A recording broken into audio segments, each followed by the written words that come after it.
At ito na guys ang aking mabango.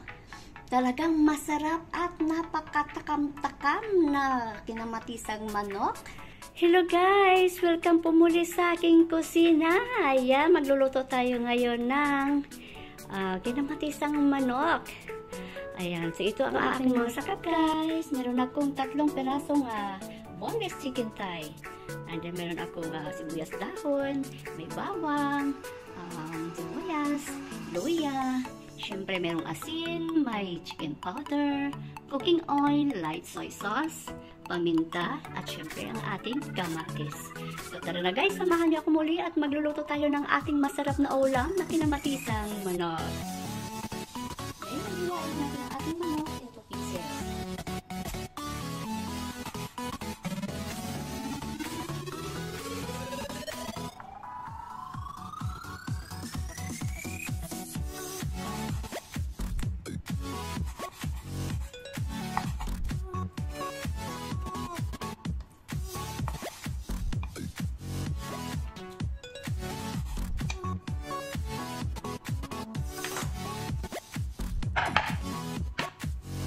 Ibabalinit natin sa paminta,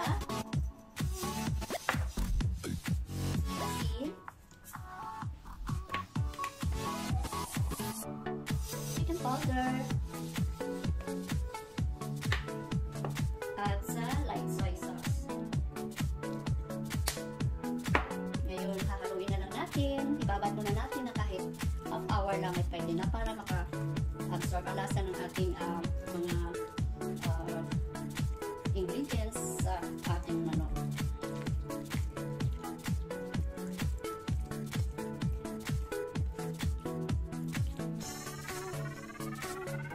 Ngayon, hiwain naman natin yung ating mga ibang ingredients na dapat natin hiwain.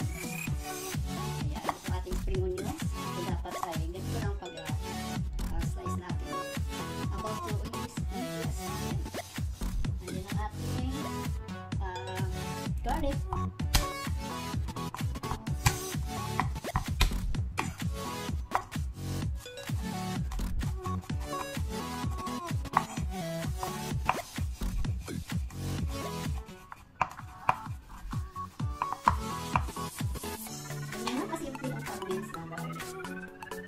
Hati namang sibuyas.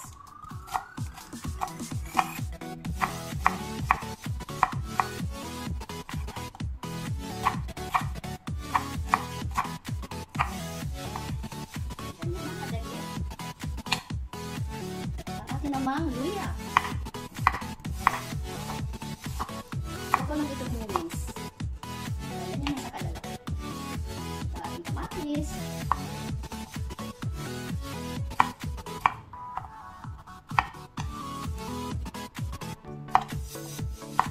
Din ako din nagtatanggal ng buto.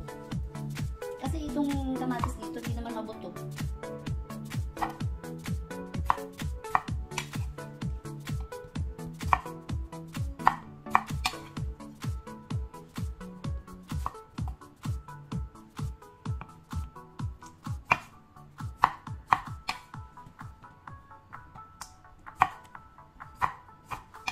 Ayan, tapos na. Ito na guys. Ito na guys, magigisa tayo. Lagyan na natin ng mantika. And then, unahin natin ang ating ginger.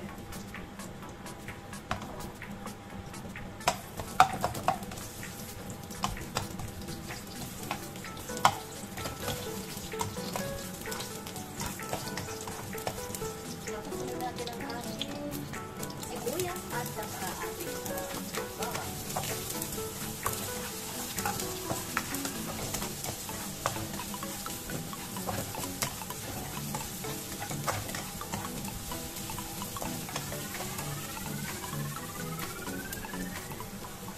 So, mabango na guys, pwede na natin ilagay ang ating manok.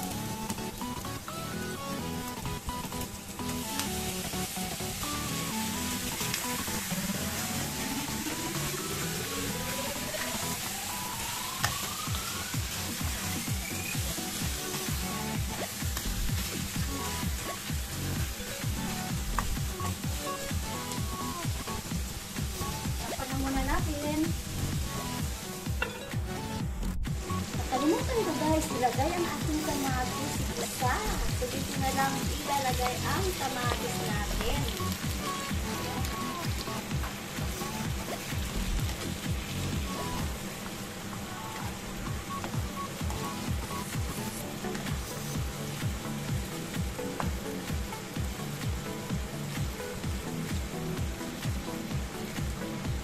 Takpan muna natin ulit guys kasi yung kamatis na hindi pa siya malambot. Ito na guys, nagisa na rin natin na maigi ang ating manok. Pwede na natin ito siyang lagyan ng sabaw.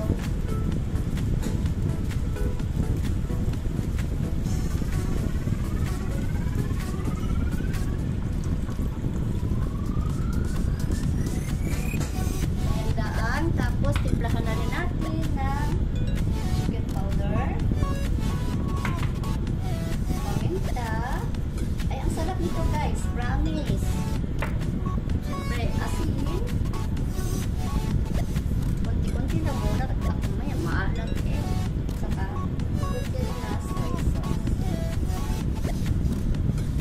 Sige na guys. Takpan na lang natin ulit at tayo natin na maluto ang ating manok. Dito na guys ang ating kinamatisang manok. Ayan. Lagyan ko lang siya ng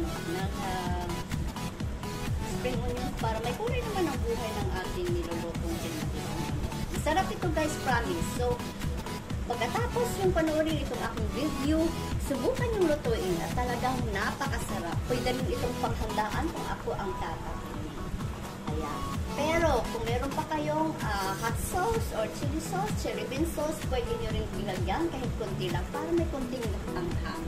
At napakasarap talagang ilagay sa ibabaw ng kanin na mainit-init. So, salamat guys sa inyong pagsubaybay sa aking mga videos. Kainan na po!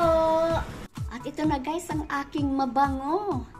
Talagang masarap at napakatakam-takam na kinamatisang manok. So sana guys, huwag niyong kalimutang mag-subscribe at mag-like sa aking channel. At syempre pa, huwag niyong kalimutan i-bell all para updated kayo sa aking mga panibagong uploads. Maraming salamat pong muli and God bless!